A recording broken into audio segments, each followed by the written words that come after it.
to be you. I wandered around, finally found somebody who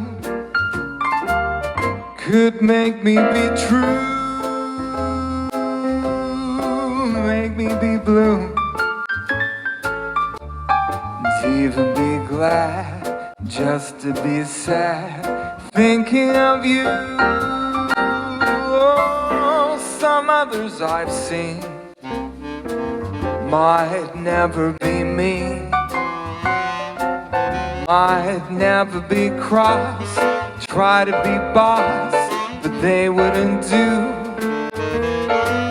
For nobody else gave me a thrill.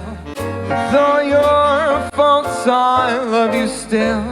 It had to be you, wonderful you. It had to be you.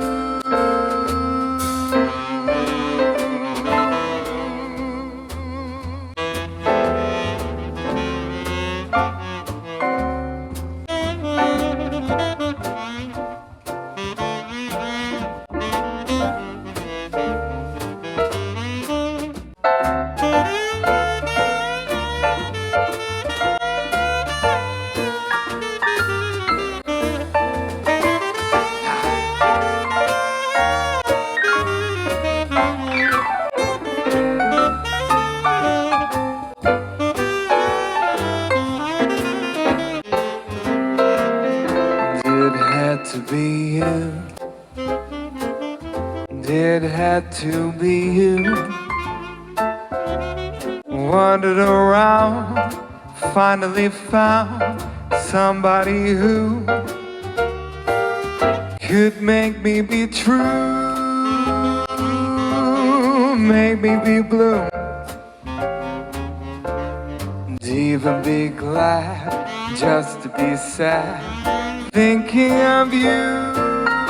Oh, some others I've seen might never be me, might never be cross, try to be boss, but they wouldn't do. For nobody else gave me a thrill. With all your faults, I love you still. It had to be you, a wonderful you. It had to be you.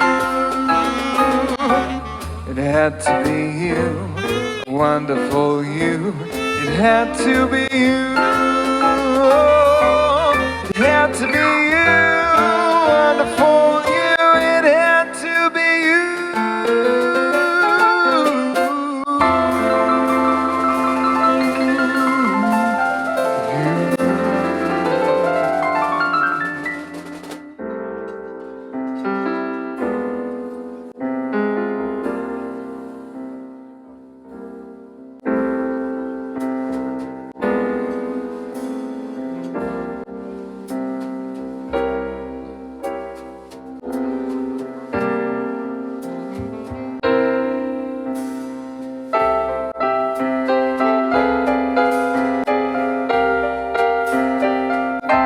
It's not the pale moon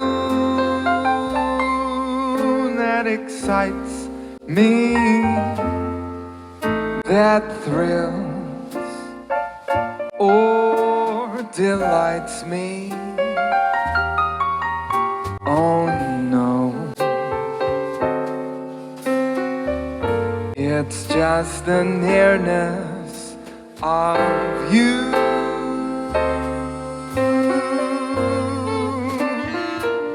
It isn't just sweet conversation that brings this sensation.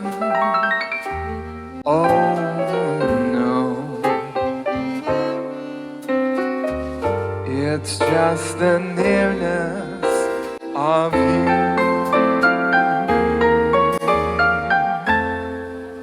When you're in my arms, I feel you so close to me.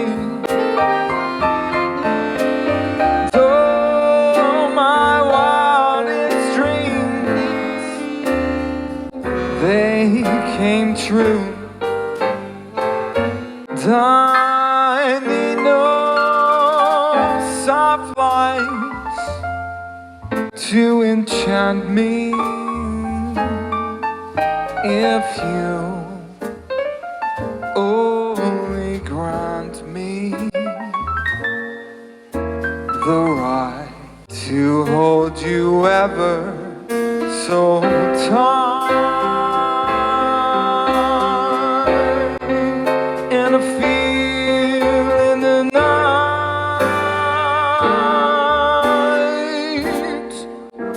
the nearness of you, of you, of you, of you, of you.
Difference a day made.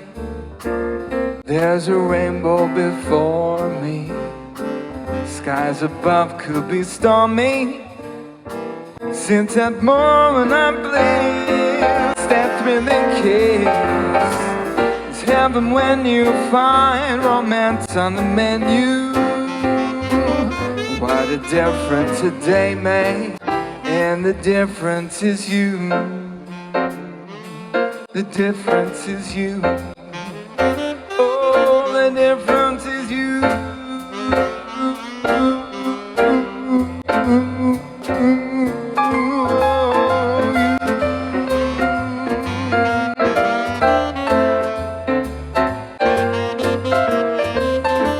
So I'm sailing, no more sailing, sailing.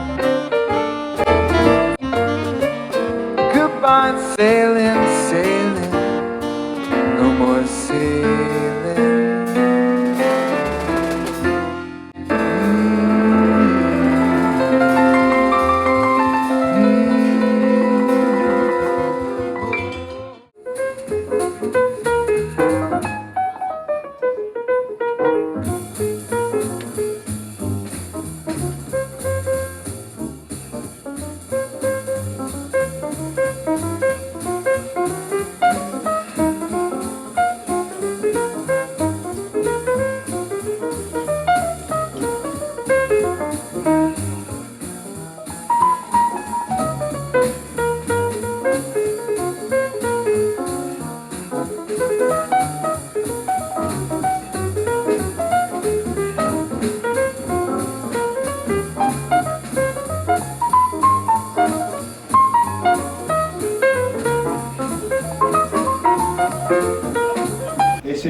honor for me to host dinner to celebrate the 80th birthday of my hero. Someone I have always looked up to. Somebody you all admire. I'd like to thank Barbara for taking care of our friend.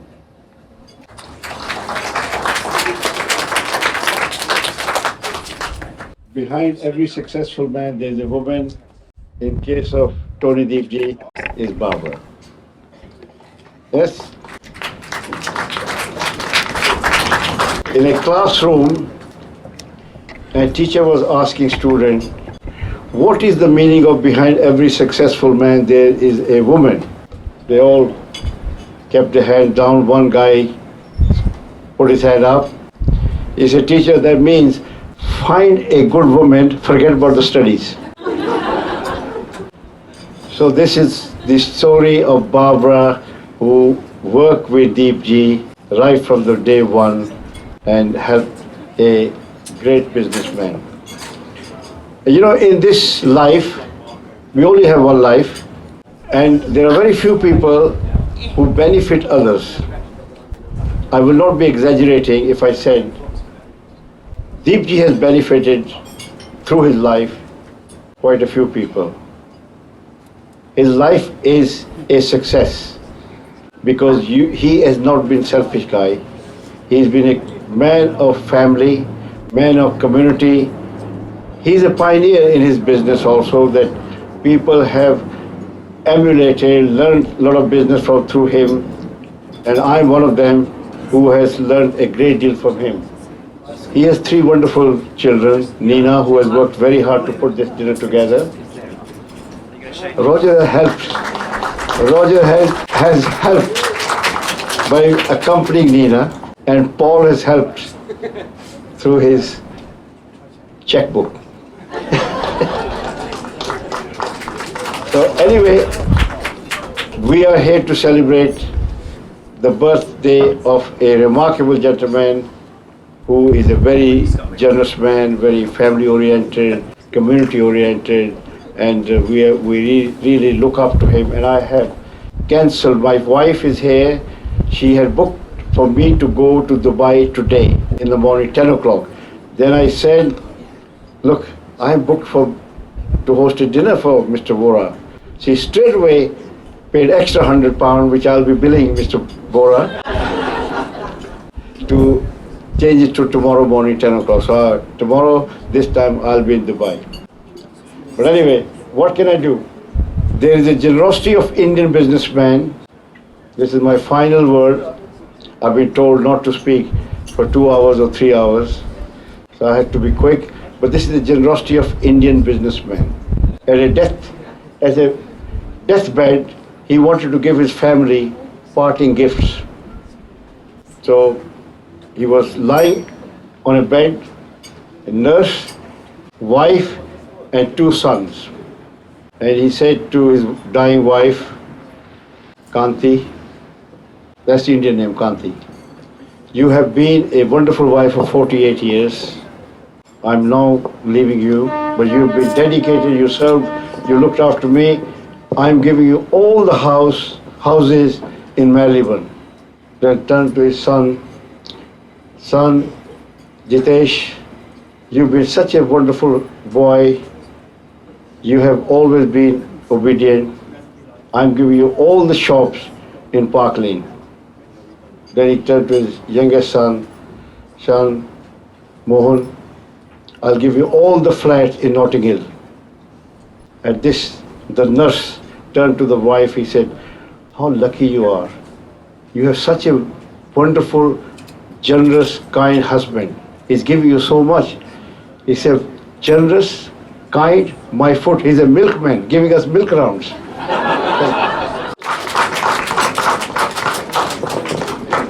We're now going to have grace, and that will be read by Nina Singera. For what we are about to receive, may the Lord make us truly thankful. Amen.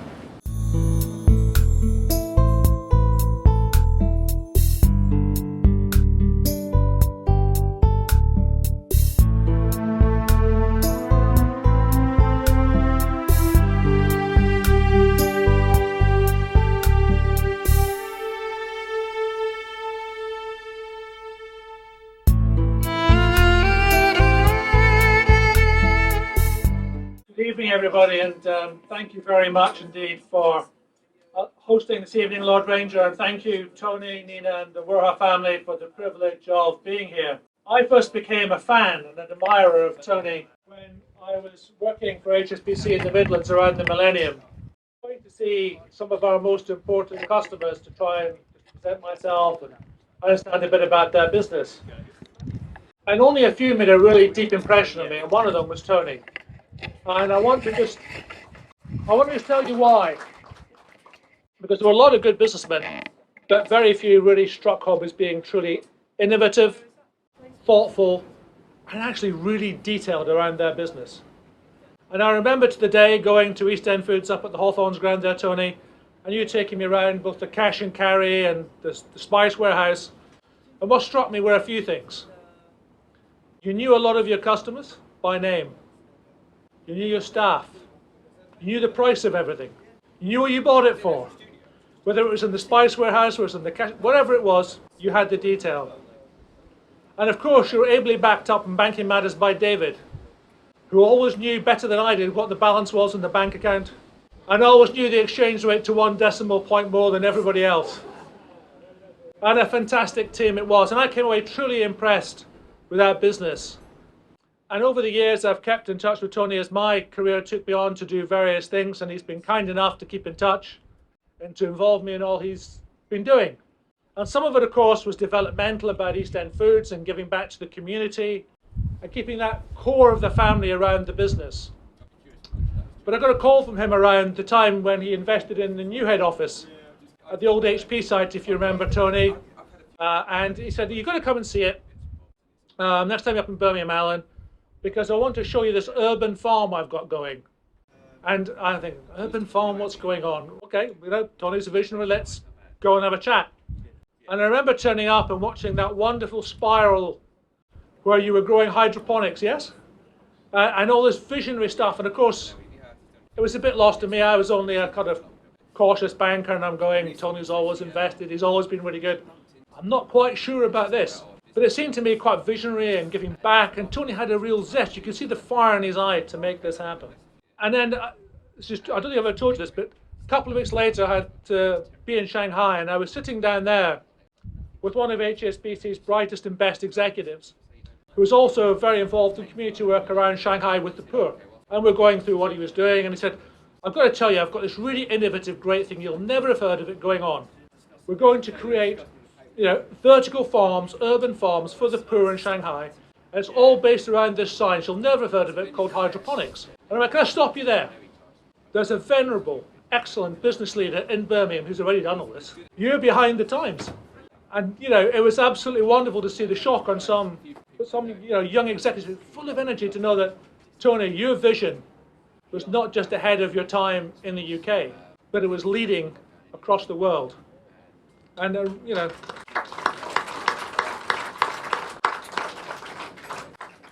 a real visionary, and Britain needs more business leaders like you that have this root of the family and the hard work, that put back into the community, that create employment, create profit, do well for society and for the family. You're a person that I think we all admire, and it's wonderful that we're here today to celebrate your 80th birthday. I'm very privileged to have played a small part in knowing and helping you along the way. But so many people here have done so much more than me. But for me, it's been a true pleasure to have an association in business of over 20 years with you, Tony, and your family. Thank you. It's been wonderful. I hope you've still got a bit of money with HSBC. There's a gentleman to your left who can give you a very good reference. But thank you. And thank you all for listening to me this evening. Thank you all very much. And I'd like to call Mr. Paul Wouhra to the stage. Thank you.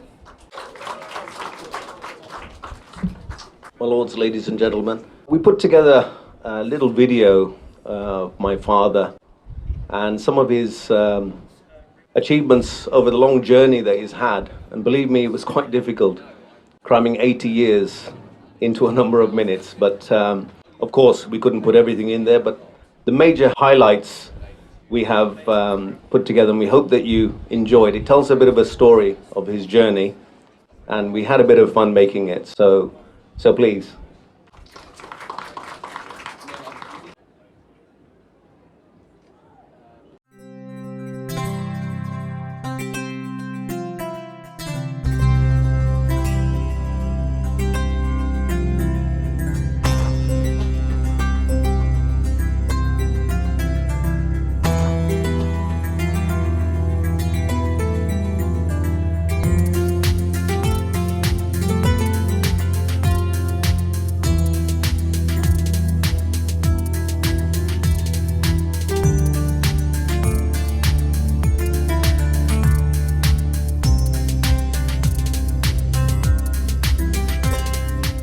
Kuldeep Singh Wouhra MBE, also known as Tony Deep Wouhra, is a sincere and loving friend, brother, husband, father and grandfather.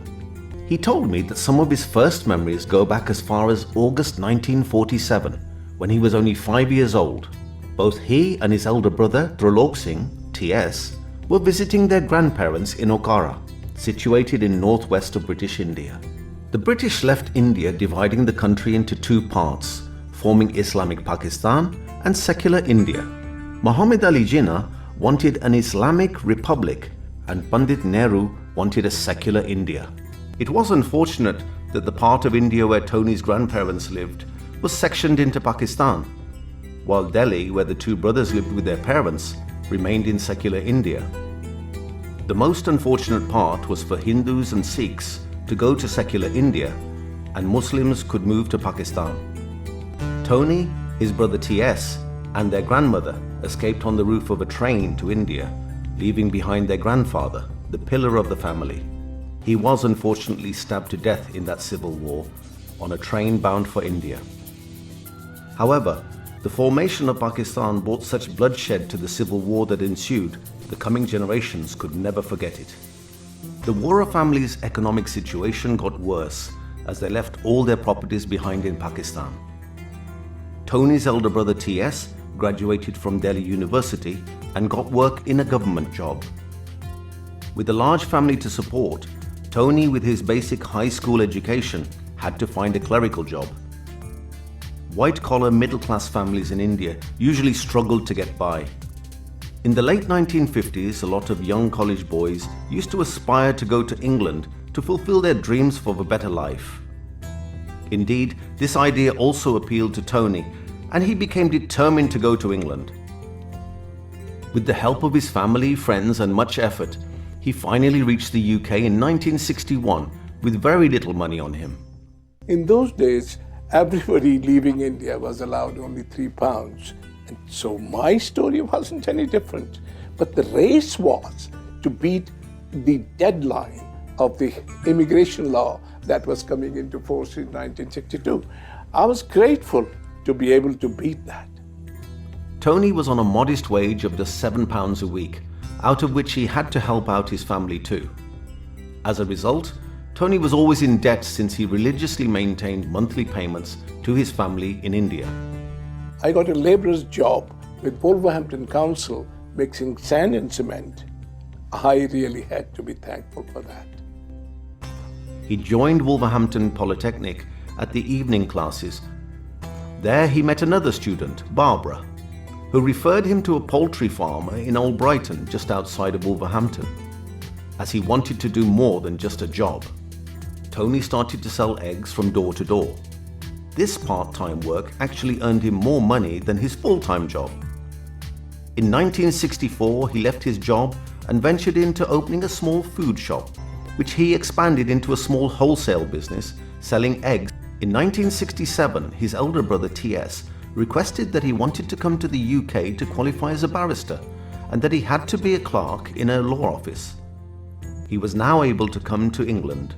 He also found time to help Tony in the business too. Working together, they shaped the business well. Tony and Barbara had been courting for over 5 years now. In those days, it was not common for an English girl to get married to an Indian man. The families, however, agreed to their proposal of Tony and Barbara getting married in 1967. The wedding took place at Smethwick Gurdwara in the West Midlands. Our marriage took place in Smedhi Gurdwara. We had about 40 guests, but there were more than 200 onlookers watching an English girl getting married to an Indian man. By 1970, two more brothers, Jas and David, joined. They were young students but used to help in the business part-time. All the brothers worked hard together with 100% commitment. They created the brand East End for their Indian food products.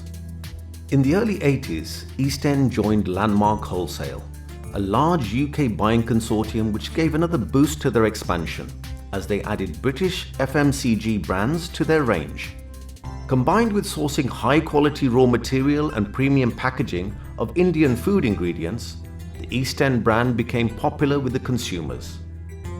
मैं आज ना east and वाली factory देखी तो very nice है because पहला आप वेखते सी मसाला बनाने सानू नहीं सी पता इन्ना कुछ करना पैंदा है मसाला इन्ना वधिया बनाउण दे लाइक सारा कुछ बहुत वधिया है चौलां दी स्मैल बहुत सोहनी लगी मैनू इंडिया दा चेता आ गया मैनू थैंक यू बहुत अंदर सफाई इन्हां दे अंदर ते चीज़ां इन्हां दी बहुत साफ सुथरियां We really enjoyed the tour. We learned a lot about the quality control that you have of all the dala, and we learned about how you restore rice for 3 years before it goes out. As the company fortunes elevated, Tony and his brother TS also worked with charities to fulfill their obligations for the less privileged in society. Tony's father-in-law, Jack Glaze, lost his eyesight during his working life, and inspired by this, Tony started a talking newspaper for the blind. Volunteers would read the local news, and a recorded cassette would be sent out weekly by post to the registered blind in Wolverhampton and Birmingham areas. And later the Wolverhampton Institute for the Blind expressed a wish if they could serve and take over the unique newspaper. With the understanding that the listeners of the talking newspaper would keep increasing, the Institute was handed over the responsibility. As the head office of East End moved to West Bromwich, Tony established a charity called Healthy Hearts with Dr. Liz Hughes, consultant at Sandwell and City Hospital. They provided help and support for diabetic people in the area, and this initiative was under the patronage of internationally renowned Indian cricketer Kapil Dev. Volunteer doctors and nurses would go to temples, gurdwaras, churches and mosques to test people for blood sugar, cholesterol and blood pressure. It was discovered that over 40% of Asians were diabetic and did not even know it. This service helped the NHS to treat people early. Now, back to business. Tony brought in 2 graduates from a London university to introduce and implement quality systems to the manufacturing process. The directors welcomed the idea and a quality control department was established. A laboratory was created on site to get speedy results, which further helped the business maintain the correct quality for the East End brand. They say every successful business has to have somebody with star qualities to elevate the performance and reputation of a company. Tony had discovered those star qualities in his brother David Wouhra. David had the foresight and commitment needed for an upcoming and modern business. Both of them handpicked a small team of graduates from the University of London to create a robust quality assurance program.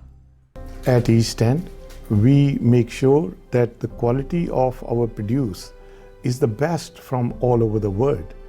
We do not compromise on the raw materials. We may compromise on transportation and freight, etc., packaging, but never on the quality of produce. That is the most important, and that's what makes East End brand. The East End brand was now receiving national recognition, and the company kept working under the leadership of David as Tony spent more time with the farmers who were trained to grow healthy crops. Twice a year, the general public were invited to visit the food plant in West Bromwich, and the end users were asked to give true opinions about the East End brand after a tour of the factory. In addition to giving the second generation a fine upbringing, the wives had to work in the business every day. This obviously contributed to the success of the business and encouraged the spirit of unity within the family. Most of the family members worked in the company. Some of them performed very well and brought in new ideas, giving more commitment to the business. By 1990, the turnover of the company crossed £95 million and it employed around 110 people. The second generation took over responsibility of different departments. At that time, Asian businesses were contributing over £10 billion to the UK's GDP, and the directors of East End wanted to get their views of Asian businesses heard by the government. The National Organisation of Asian Businesses, NOAB, under the chairmanship of Tony, was launched in the dining room of the House of Commons in 1992, in the presence of the then Prime Minister, the Right Honourable John Major MP. David was the only brother who brought company work home. He spent the extra hours to develop a strategy to increase profitability for the company. Lentils, peas, beans and spices were imported from Australia, Thailand, China, India and Canada. The farmers needed technical training to ensure the harvested crops contained minimal levels of pesticide residue to produce healthy food. In the year 2000, Tony was awarded an MBE by Her Majesty the Queen for outstanding service to the Asian food sector within the UK. In 2006, he was made a Deputy Lieutenant to Her Majesty the Queen for the West Midlands. And to add to this list of accolades, the University of Birmingham awarded him an honorary doctorate in 2010. In 2012, Tony launched another initiative to demonstrate to people living in urban areas that many healthy vegetables like lettuce, spinach and coriander could be grown in their gardens in under a month. To prove this, an 18-metre high vertical farm was erected at East End Foods, Aston. Now, is this the farm of the future, impervious to the weather? It's a 3-storey tower of crops being grown inside the lobby of Birmingham food giant East End Foods. 4 years in the planning, the new farm is the largest of its type in the UK. We sent our science correspondent David Gregory Kumar along to see how the first ever crop was looking.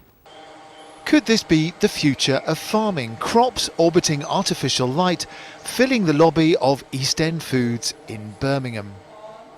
It is pretty warm in here, I have to say, but obviously the plants, like this lettuce that's just drifting past, really seem to enjoy it. Now, at 3 stories high, they think here this is the largest urban farm of its type anywhere in the UK. The trays of seedlings arrive here in the basement and are planted up and then moved to the urban farm itself. This is the first crop though, so does the system need any tweaks?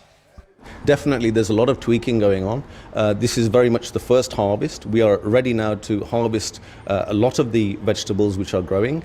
And it's very much experimental at the moment. Once we have got used to it and we've done a few crop cycles, I think that we're going to have some very interesting results. This is a 4-year passion project for the boss of East End Foods.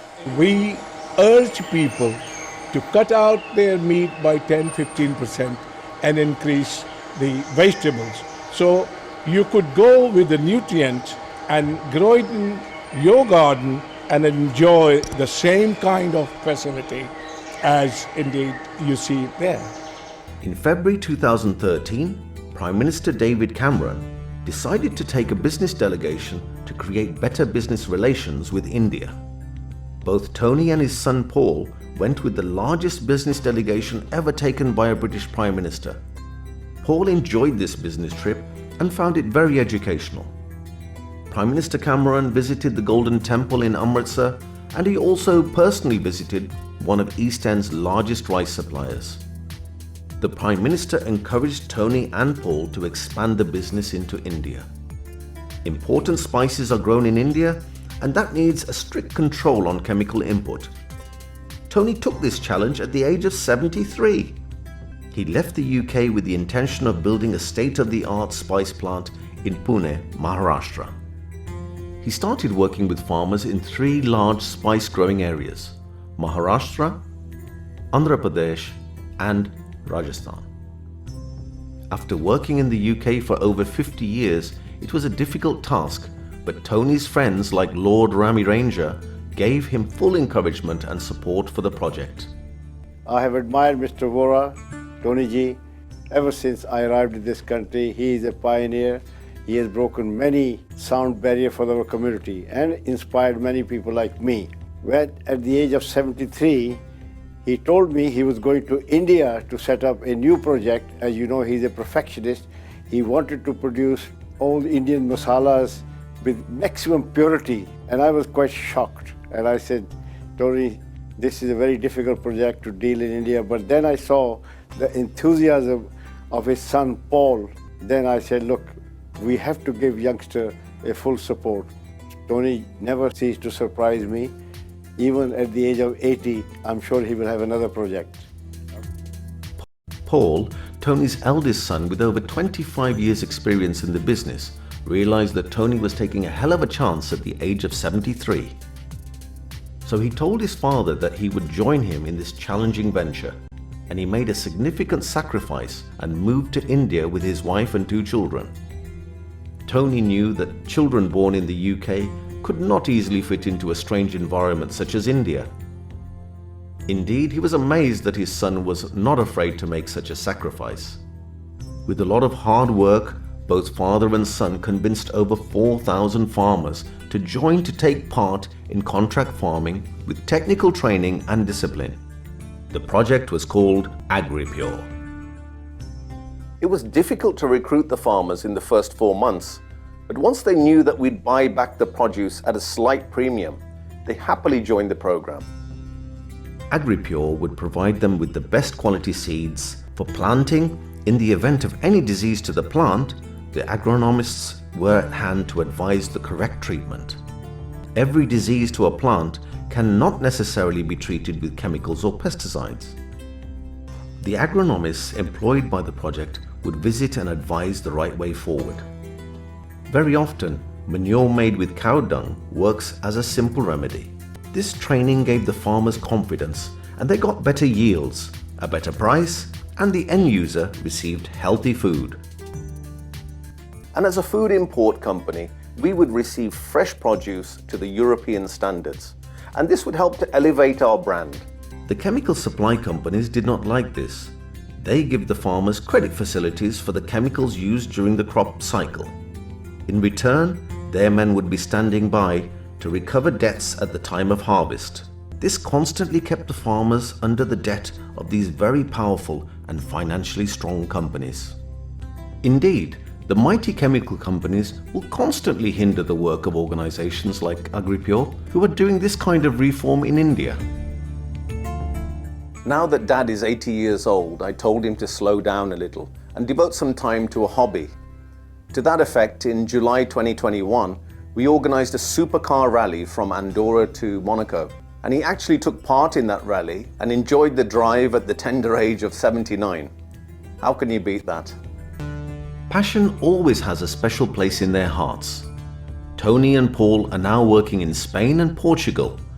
In this case, the olive growing farmers have gone all the way and are growing organic olives and processes them to produce organic extra virgin olive oil. The Wouhra family has now grown big, with more than 50 members. Their discipline and way of work has left a unique legacy behind. Looking back, the family has had its ups and downs, but by and large, they've had good times together. They were together for half a century, celebrating birthdays, weddings, festivals, and business shows, all with pomp and show. One prominent feature stands out: unity is strength.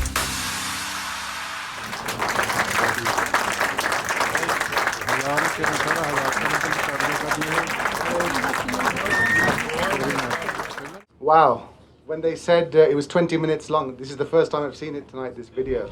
And when I said it was 20 minutes long, I thought, wow, what's going to be in this video? And I don't think 20 minutes was long enough.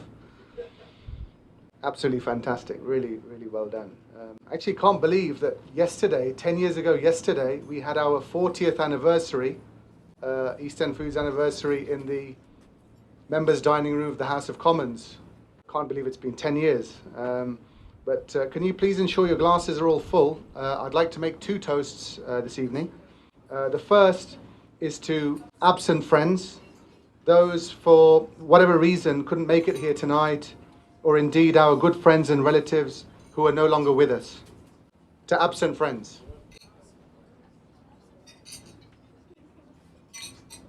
my lords, ladies and gentlemen, will you please rise for the loyal toast to Her Majesty? The Queen.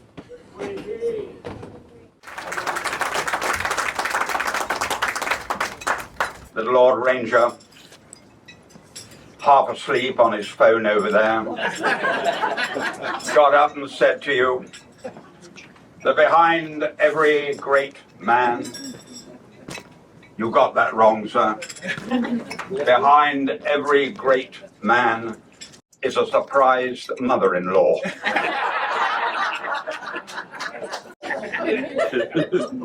When I came this evening, I prepared a speech that after that amazing video, and dare I say it, Alan's very touching personal speech, was somewhat out of date.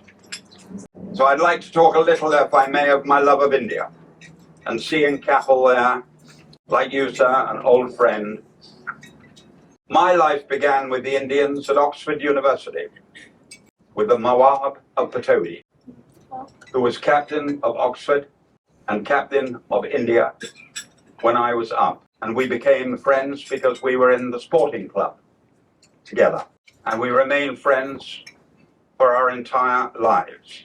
And indeed, recently when I was in your great country, he and Kapil Dev held a dinner in my honor, which made me very proud because I have loved cricket and I have loved Indian cricket all my life. I think it's sad that at the moment you're a load of rubbish, and we're much better than no, I can't say that. But I've also, in my writing, as a writer, India has been perhaps the most important country on earth for me. I sell more books in India than in the United States. You're a mad country, you're a big reader. But I'll tell you a story of coming off a plane in Delhi, and you've all seen those little boys. I hope it's nice what's coming on the phone, madam, and I apologize if I'm boring you. Oh, you did.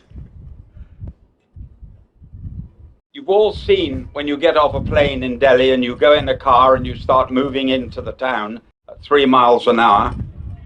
You've all been there. Little boy came up with a pile of books and knocked on my window. So I wound the window down and he said, "Would you like the latest Jeffrey Archer?" I said, "I am the latest Jeffrey Archer." I don't know what it is about India. It's a passion and it's a love. And I'm very painfully aware, as an Englishman, that you are now taking over our country, slowly and wickedly, by working harder than anyone else. And if I may say, your company is a classic example. Bravo to you, sir, in every way. And I was speaking recently in Jaipur, and I was taken to a school. I was so impressed by the next generation of women in India. I think you better wake up, men in this room. When those women get to England, we're going to be in trouble. They are the most exciting generation I have come across because they have a work ethic and an honesty and a decency which is going back to Margaret Thatcher, was everything she believed in. I had to rewrite the speech. I had to throw away what I'd prepared this afternoon when I saw your video. Because when they sent me notes about what you'd achieved, you can't see it, can you, in black and white on paper? You have to see what you actually did. And your brother David pointed out to me, 33 members of your family were working for the family firm. Isn't that amazing?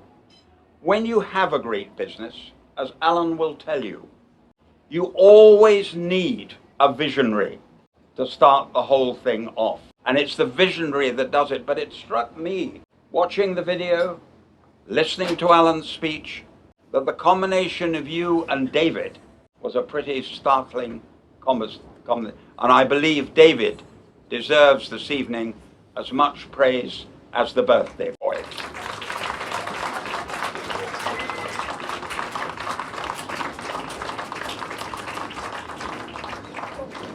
I wanted to talk for a moment, just a moment, about prejudice, because there are very few human beings who don't have prejudice. We like to call ourselves, we like to believe we have no prejudice. All of us like to believe that. And it wasn't until I saw Harrison Ford in Raiders of the Lost Ark, jumping out of a plane, landing in India, and the first person he sees standing in front of him is a Sikh. Now I want to tell you my immediate reaction, and it will remain with me for the rest of my life. He lands on the earth. Do you remember the film? You remember when he lands in India? And he lands in front of a Sikh. And my immediate reaction was, oh well, he'll be all right, no problem. And I was so pleased that I'd felt that, because it showed my own personal attitude as an Englishman to all that India has done in this amazing country, and how much we owe you for your strength of character and for your hard work. I apologize, sir, that this speech was not the one I wrote on books. It was not the one I wrote on politics. But during the evening, I learned so much, I wanted to express that. But you did say you wanted to hear, could you have an Indian Prime Minister in 6 weeks' time? No. It's already over. Liz Truss will be the next Prime Minister, and God help her. The next 2 years in this country are going to be very difficult, with roaring inflation, with problems with the NHS, not least the problems we're facing in Ukraine, and anybody who gets the job will have a tough time. But I have to say, sadly, because I will be voting for him, it will not be the former Chancellor of the Exchequer. Mind you, it won't be long before we do have an Indian Prime Minister. I'm just bound to say, I hope it's an Indian woman Prime Minister.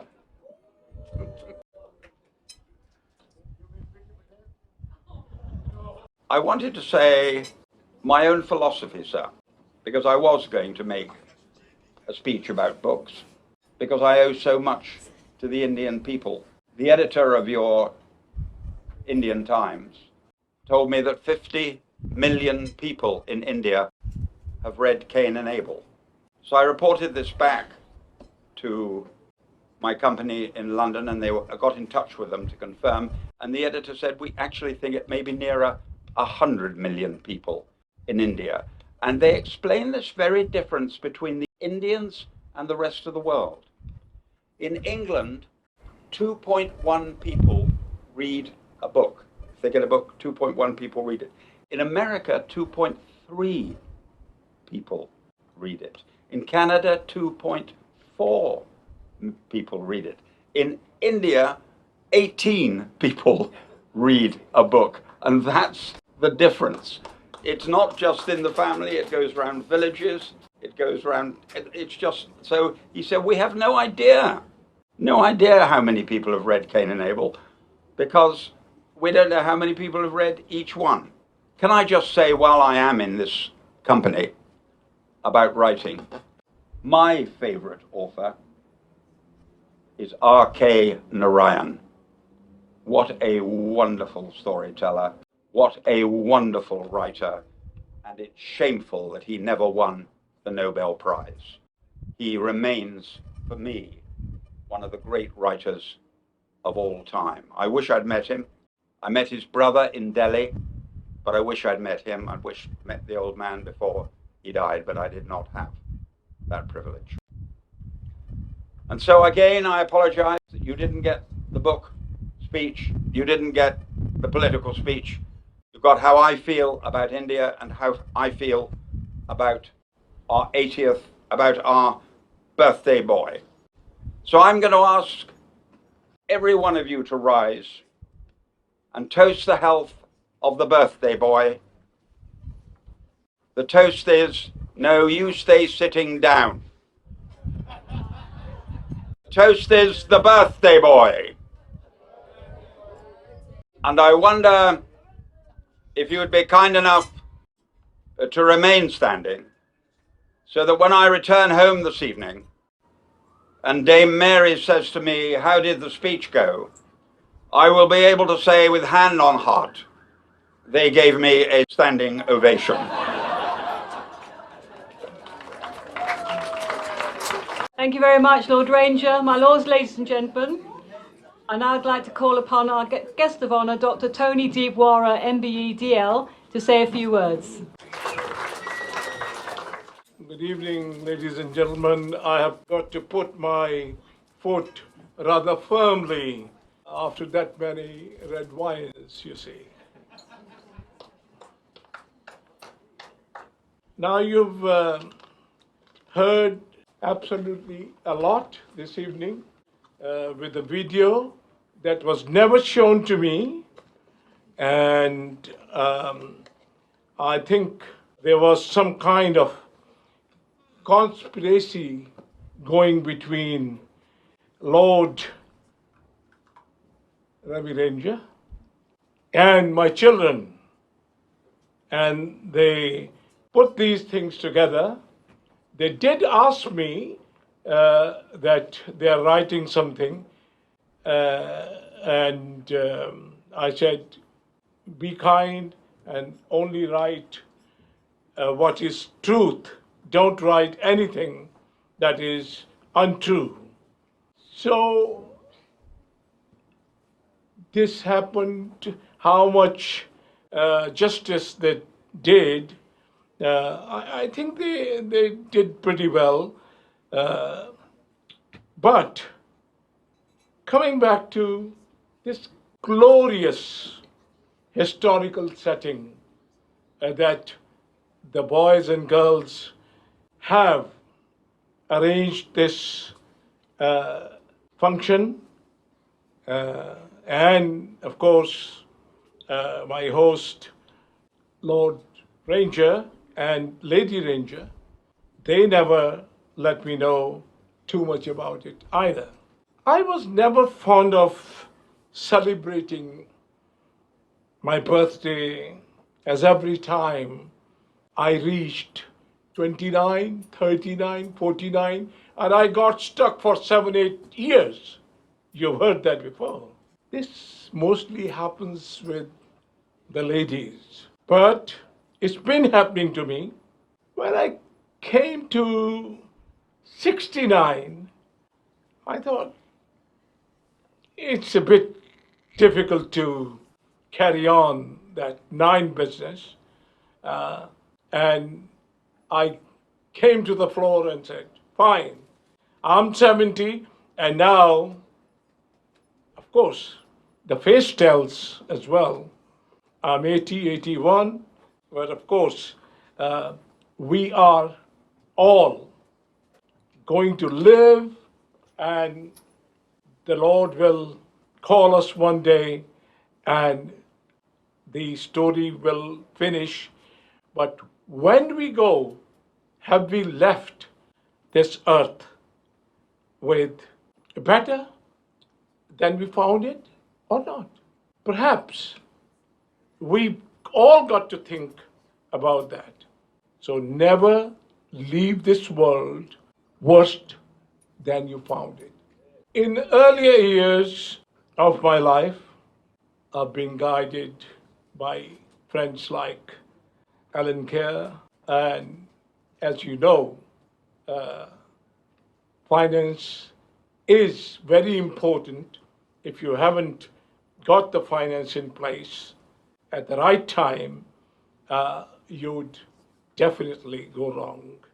So those people let us be on the right path is very, very important.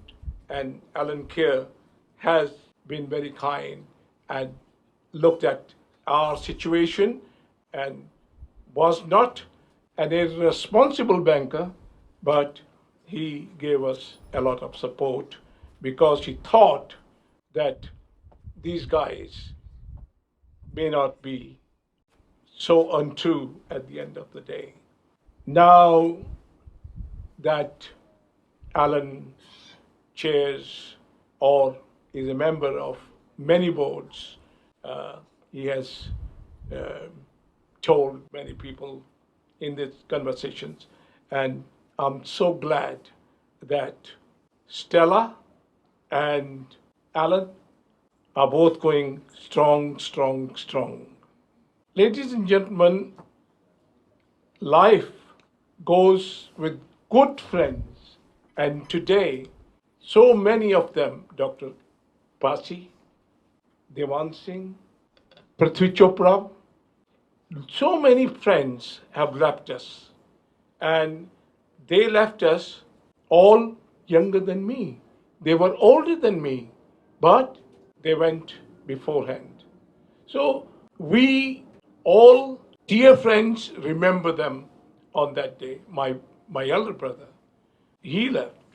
My youngest one, he left. And we never ever thought that at the age of 60, he will leave. So all these people have done a lot in East End Foods, our friendship, and also our progress. So it's my religion that to really remember them and remember their contribution in my life.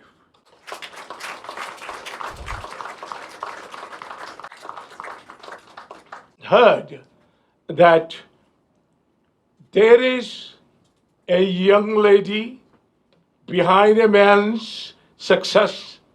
Yes, there is. So my contribution today will be to those men who have always been so kind and helpful, but because they have helped me, their ladies will get bouquet of flowers. The first one will go to Stella Kerr, and that will be presented by Gurbani. Where is Gurbani? Hey, grandchildren, what are you doing? Come on.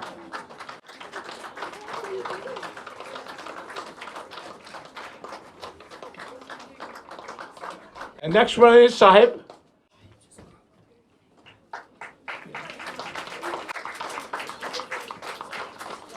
My dear brother, and really, he's been such a magnet personality in my life, and that's David. Dolly will get Dolly Wouhra.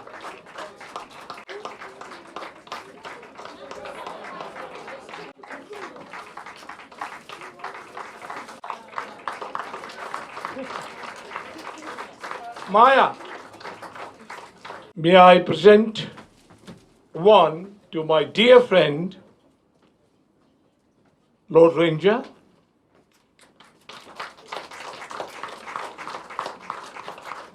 Come on, Renu, my dear. God bless. Renu Ranger.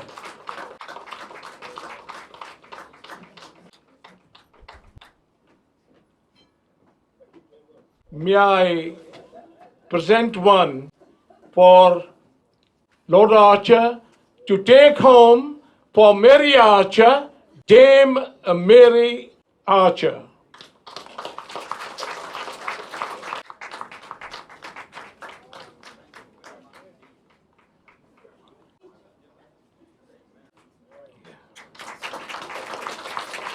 Dame Mary, who is distributing degrees today. Sir. Yes, why not? Because is it your grandson who's at Buckingham University? Yes. Where is he? Jay, where are you, Where mate? are you? Stand up, let's see you. Stand up, let's have a look at you. Stand up No, and come here. I didn't say applaud, I said stand up. Now, what's his name? Jay. Jay. Jay is at Buckingham University. What's he saying? Oh, his degree is guaranteed. No. No. It Behave depends yourself. on his work. Behave yourself, Lord Ranger. He's at Buckingham University, and the reason my wife isn't here tonight is she is Chancellor of Buckingham University and presenting the degrees today. So she's very sorry she's not here, and I will take the flowers back, and I'm very grateful. We wish you, where are you, useless individual? There you are. We wish you every luck, and I shall tell Mary when I get back that you were here, and I apologize for her not being here, but she is someone who gives public service first and foremost, and so is there giving the degrees. Now listen to me, young man. If you don't get one, you're going to be in real trouble with everybody in this room. Is that right? Got that in your head? Because I'm going to tell Mary your name when I get back tonight, and she'll look you up and see if you're working hard enough. Is that understood? You may give him a small round of applause. Thank you very much, Lord Archer. Last but not the least, I don't know how to say it, but this goes to Barbara and Wouhra. Come on.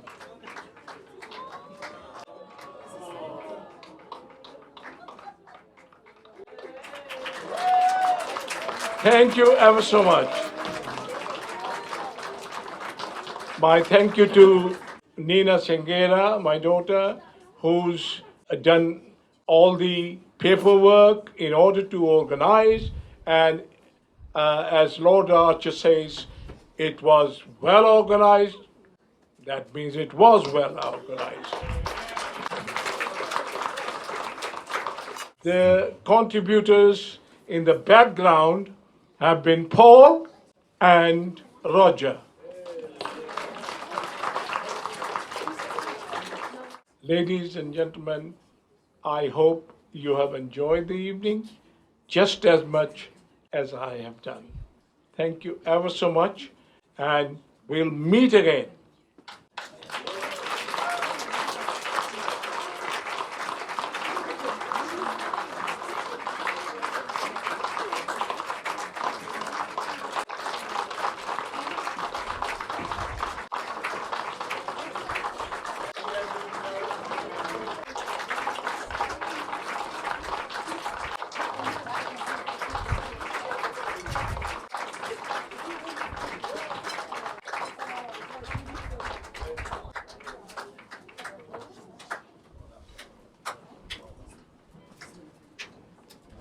Get you up there where the air is rarefied.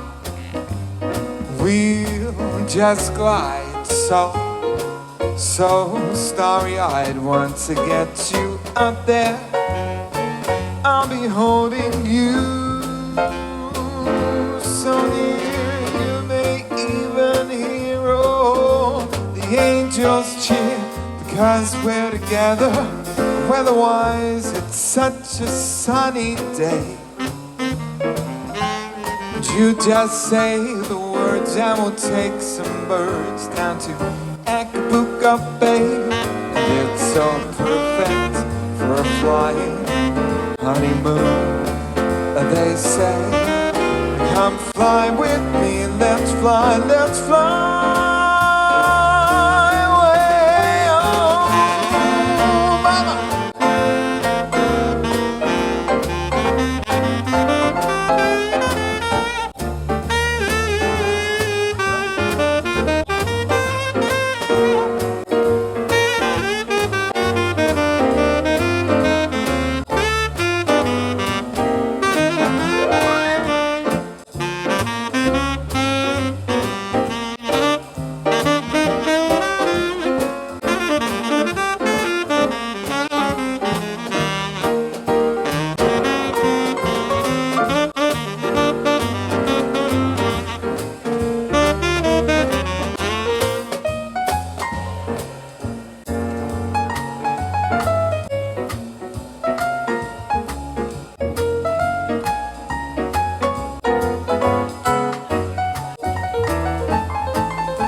There's a bar in far Bombay.